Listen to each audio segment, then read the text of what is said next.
Are you a busy woman who prioritizes everyone else's health above your own? Do you have questions about your diet, exercise, or how to prevent or treat certain health conditions?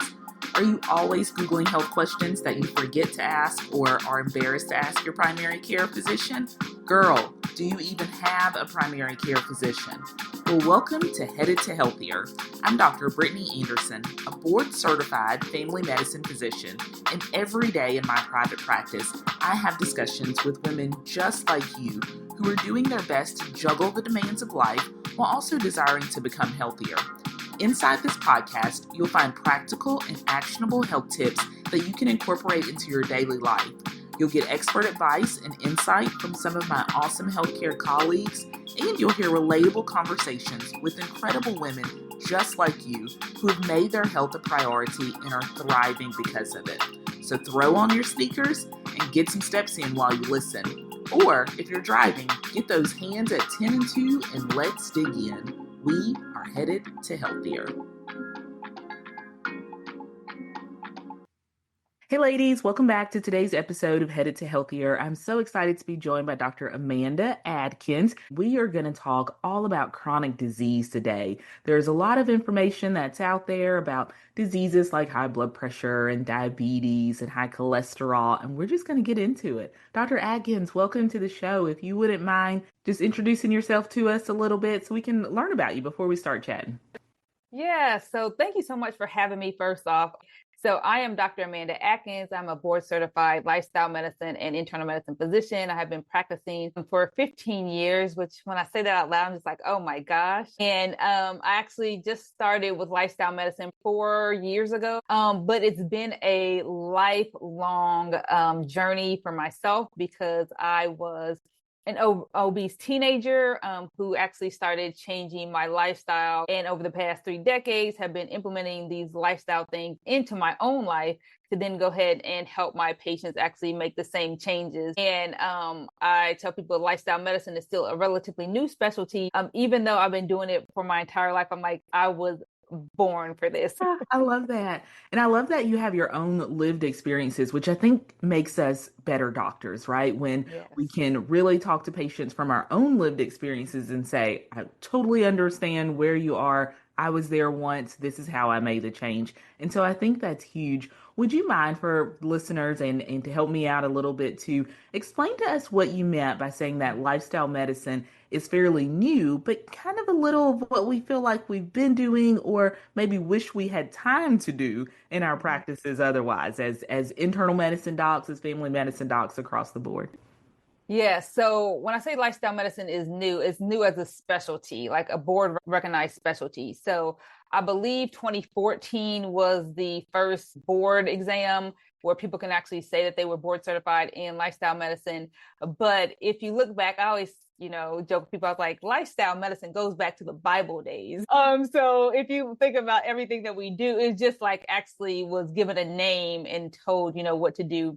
And lifestyle, I would say, is the simplest but hardest thing to change, right? So usually for us as either internal medicine docs or family docs that see patients, I tell people, we went to med school, we learned how to diagnose and how to treat and prescribe. We weren't really taught a really lot about things to change in lifestyle. We just assumed that people would do those things, right? And so now it's like we're really focusing on how to help people make those behavioral changes for their lifestyle, and then opening the eyes to patients where they can actually see that how much their lifestyle makes an impact on their health. Yeah, I think you're so right. And we're getting to a space, and I completely feel patients on this, that, we're taking a lot of medicines. There's medicine for this and medicine for that. And you and I both with our training certainly understand that there is absolutely a place for medicine in the course of treatment of disease, but we don't want to be skipping over those lifestyle changes, which are so important that people can make that may allow them to,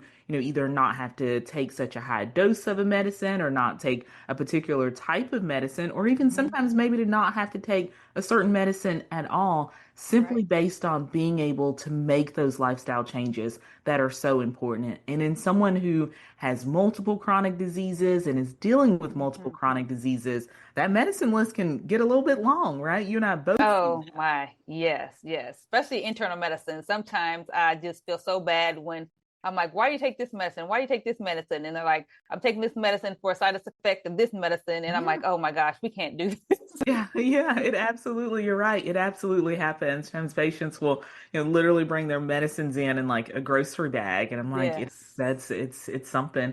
I want us to talk about chronic diseases. Now, many times we hear the term chronic diseases, but we don't connect it to our everyday life. I know I mentioned some at the beginning, hypertension, diabetes. Would you mind just explaining what chronic diseases are, which ones are more common? And then let's kind of start talking about how nutrition plays a role in helping to either prevent or start managing those chronic diseases.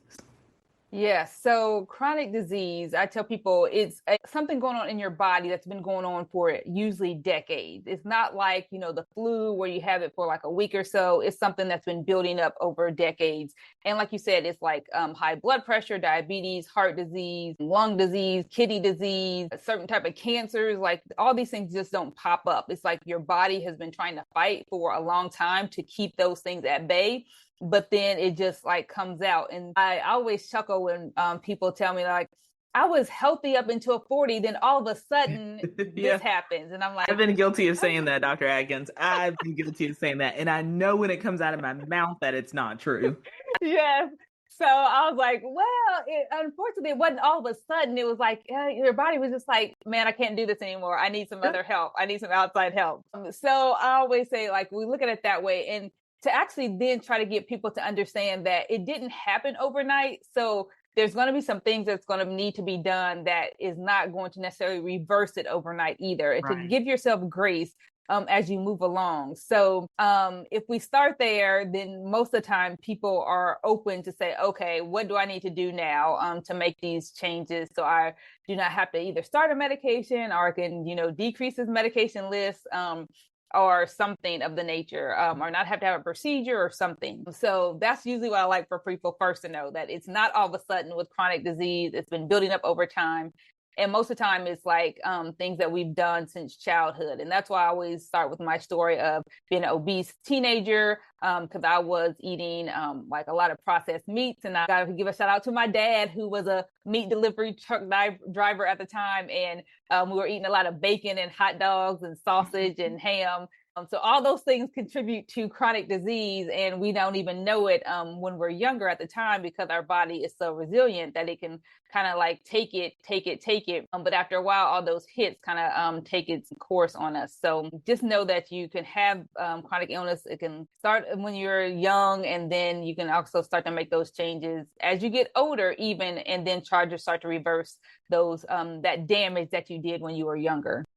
That's right. And you're right that sometimes we do a good bit of damage. We are getting to a space where we are used to seeing so many more processed foods and fast food restaurants and places that are just quick foods that are easy to have. And that leads just a little bit into this discussion of food as medicine. There's so much talk out there now about eating healthy and making healthy food choices. We had a previous episode at the very beginning of the podcast launching where I had a nutritionist friend, Suzanne Henson, join us, and we talked about ditching the diet and embracing real nutrition. And we started having that discussion about what dietary patterns or nutrition changes that we needed to make. What's your take on that? What kind of specific dietary patterns or nutrients do you feel like have the strongest evidence for us being able to reduce chronic diseases like diabetes, heart disease that you mentioned? So I always tell people we need more plants on our plates. And most of the time people are always concerned about like protein and all that kinds of things there. And I was like, we need more fiber in our diet. So plants are where fiber comes from. Fiber helps decrease inflammation, which most of the chronic illnesses come from.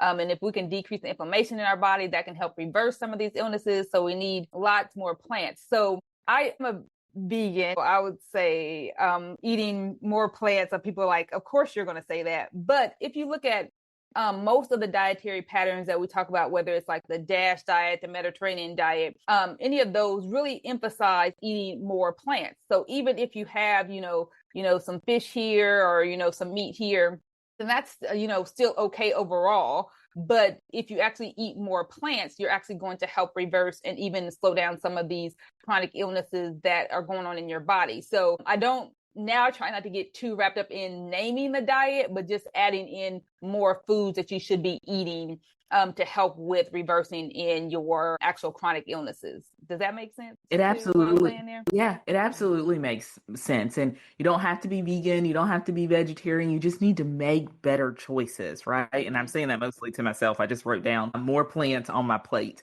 And so I'll Yes. work on that in the days and months and years going forward, because again, it's sometimes just easier to make that pull for other things that are there and readily available, which gets back to the idea. We had another episode earlier on about kind of, food prepping, managing for Mm-hmm. meals ahead. And we called it fridge prepping then. So just making sure that when you open that fridge that you've got things in there that Yeah. are appropriate and that are reasonable and that get you to kind of the lifestyle changes that you started mentioning. Now, so Right. many of us, I think I probably tell on my parents every day in clinic when I'm talking to my patients about high blood pressure, and I'll say something like, in a way of making them feel a little bit better about their blood pressure, I'll say, sometimes blood pressure is based on the things that we do to our bodies, getting too much salt in our diet, not Mm-hmm. getting the exercise we need, not getting enough plants on our plate. And I'll say, but sometimes it's genetic. And I'll throw both my parents under the bus and I'll say, my parents both have high blood pressure. And I like to believe that that is the reason I have high blood pressure. It's not because I put too much salt on my, French fries or things like that.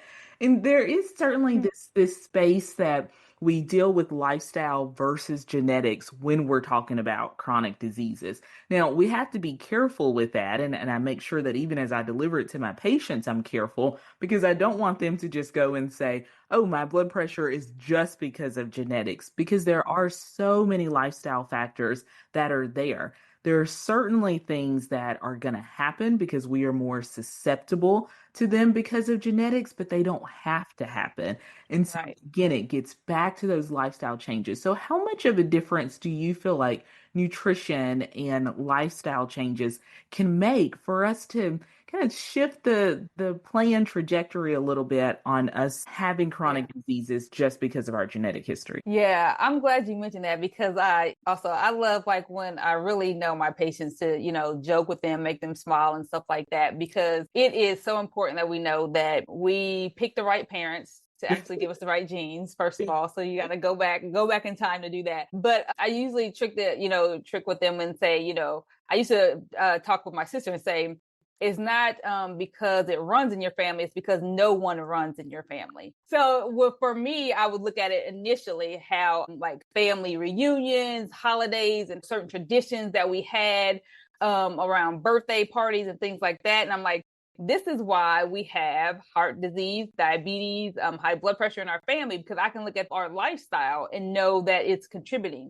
Now, we like to say in lifestyle medicine that genes are like a loaded gun, but it's lifestyle that pulls the trigger. So even Oh, if you have all these things like your mom, your dad, your grandparents, and all these family members have these illnesses, does not mean you have to have them. There's only a very small subset of people that have certain illnesses because purely of genetics. So eating more plants, especially green leafy vegetables for my high blood pressure people, decreasing the saturated fats for diabetes, like eating more beans and non-starchy vegetables. Those types of things really help with looking at stabilizing our blood sugar and stabilizing our blood pressure. So exercise, I know we talked more about food, but movement is also medicine.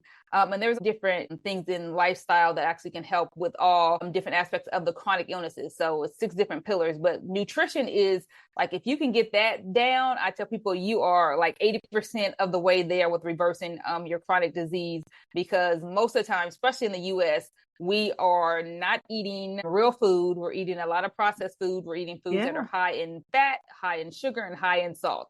So if we, get rid of that, most of these chronic illnesses will actually decrease, or even some will even go away. And we have like the top 10 causes of death in the US, at least 7 or 8 of them are linked to nutrition. So just think Wow. about that. It's not all family history. It's not all genetic. Yeah, take charge of your own health and don't blame your parents anymore, Dr. I know, and my patients, even when I say it, they look at me and I say, it could also be the potato chips and French fries. They laugh, but that is how you're right. We I make sure that they understand what I mean by that. And I say it just to soften a little bit of that Mhm. thought that so many of us have, that it's genetics, genetics, genetics. And it's easier, just like in many other things, to toss that blame somewhere else as opposed to kind of doing that introspection and looking within ourselves and saying, all right, now what changes can I make here, or what did I do perhaps to contribute to this? And when we look at it from that standpoint, I think is when we really start to take charge of our health and realize, all right, this is not something I can continue to put on genetics. I've got to make some changes. So I love how you said that. What'd you say? It's not what runs in your family, it's that no one runs in your family. I love Yes. that. And And I feel like that was me and my sister playing around because I was a person that like envied runners when I was growing up. Because like I said, I was overweight and I never could do it. And then later on, we started running and doing the Ks and half marathons, and that definitely changed our trajectory and our own health between my sister and I. And so that's when I started joking with her, like no one runs in our family, so that's why. too funny. We had another, you're like hitting on all these episodes we've had in the past. We had one where Jessica Jackson joined us, and she is an avid 5K runner. And Mhm. one year, many, many years ago, she talked to me. Well, she didn't actually talk me into it. I called her and told her that I was going to run a 5K. I ran one with her and loved it so much that for the next 4 months, I ran a 5K every month. So I did 5 months of 5Ks. So she came on to a podcast episode, talked about running 5Ks, and I said it out loud, and everyone who listens to the show heard me say I was going to run another one before the year's out. And here we are almost at the end of the year. So I've got to stick to that. But you do half You can do marathons it. too, did you say? I've done those before I had my daughter. Yes, I've done several half marathons, and I even had a shirt because people was like, "Are you ever going to do a full marathon?" I had a shirt that said, "I'm a half marathon girl. I don't go all the way." Well, I don't even go half the way, is what my shirts need to say. That's funny. I'm gonna stick with my 5Ks, but I've got to get back to working on that. And I love that. And I'm loving this chat. I know that what you bring to your patients in your practice is just what you're bringing to my audience here. Just this really kind of, easygoing, it's still very professional, very knowledgeable way of being relatable. And that is what so many patients need, especially these days when there's so much information out there. It's like, how can I parse that down to something that makes sense to me and that is practical? So Yes. the idea of this podcast, Headed to Healthier, is that I wanted to reach women who lead very busy lives, have kids to deal with, or maybe dealing with their aging parents, have busy careers, etc., but are looking for practical tips of how they can become healthier without being overwhelmed by all the advice that's out there. I wanted to put professionals who deal with this every day in front of them. And Dr. Atkins, you certainly are that. Would you mind sharing just some simple changes, maybe two or three simple changes that listeners at any stage in their life can make that would have the biggest impact on their long-term health? Yeah, so I always have to start out with add more vegetables to Yeah. every meal. I mean, if we look at it, because even sometimes I'll look at my plate and be like, oh my goodness, where's the veggies? Like I'll have beans or I'll have, like a plant-based burger or something like that. But I'm like, oh my gosh, so more vegetables. And if you had to pick one, because people was like, well, what vegetable? I was like, green leafy vegetables are a powerhouse. So if you can do green leafy vegetables, it helps almost with every single chronic illness because it helps to decrease inflammation. That salad that you have, that you usually have on the side, you want to try to pull that to the middle. Not a lot of like dressing, though. We want the most of the greens. And I tell people when you're eating it, just think of them as like little brooms coming and swishing away the inflammation from your arteries. So that'll help you enjoy it a little bit more. I love it. I So love it. so more vegetables to the meal. And then trying to replace like a processed food for a whole food. So instead of like chips, you may do like kale, which you can just like throw in the oven and make kale chips, or roasted chickpeas, which is very easy to do. And again, I'm busy professional mom, wife, and all that kind of stuff. So it's just like grabbing things. And some of these things are actually pre-made for you, but not highly processed either. So instead of Right. grabbing the chips, you can look, a little bit down further in the aisle and find roasted chickpeas. So even though you don't have to cook them yourself, that's still an alternative option for you. So it'll be a healthier option. and then try to do some type of movement every single day. Dr. Adkins, that's wonderful. This has been great, just getting a chat about chronic diseases, about nutrition, and then just about lifestyle changes and in general that we can make to become healthier. I appreciate you being here. I would love for you to take the last couple minutes of this episode to tell us about your practice. You have an incredible telemedicine practice. Tell us where you're licensed, where you're taking patients from. Yeah, so I usually point people to my website. It's www.dramandamd.com. It'll have all the states I'm licensed in there. I'm licensed in 10 states in the US. But if I am not licensed in your state, I still can do some lifestyle medicine coaching. So if you're just looking for behavioral changes, then I also offer that too for my non-medical people. And I do all virtual medicine. So I always tell people it's at your convenience, in your own home, and you don't have to even take off work. I have some people that, just do it during their lunch hour. So, and I may tell you during your lunch hour, you need to be out walking instead of on the video with me, but you can still do it.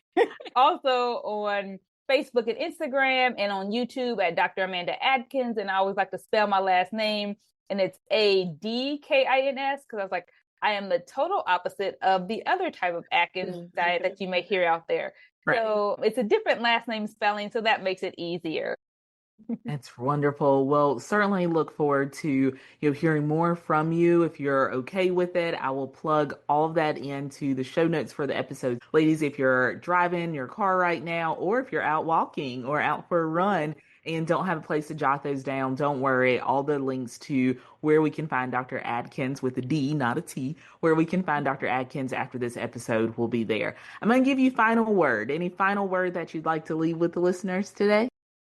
Yes, the one quote that changed my life forever is, you cannot out-exercise a bad diet, and that's why I so emphasize nutrition. I love that. I paused for a minute because I was writing it down. I think that's so good. You cannot out-exercise a bad diet. There you go. Those are closing words. Ladies, I hope that you have enjoyed today's episode. I know that I learned a lot from Dr. Adkins. I've got a whole notepad here of things that I've written down on the page in front of me today. Again, links to where you can find her will be available in the show notes for today. Dr. Adkins, thank you so much for joining us. I wish you the best in all you do. I appreciate it so much. I enjoyed talking to you also.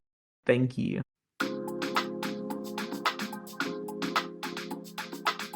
Hey, thanks for listening in today. I hope something you heard in this episode will help you on your journey to becoming healthier. Remember, this podcast offers general health information. I am not your personal physician. If you need advice that is specific to you, be sure to consult your physician. If you enjoyed this podcast, please consider sharing it with a friend and reviewing it on Apple Podcasts. Also, be sure to subscribe to the show so you never miss an episode. Tune in next week for another great episode of Headed to Healthier. Until then, take care of yourself. Talk soon. Bye.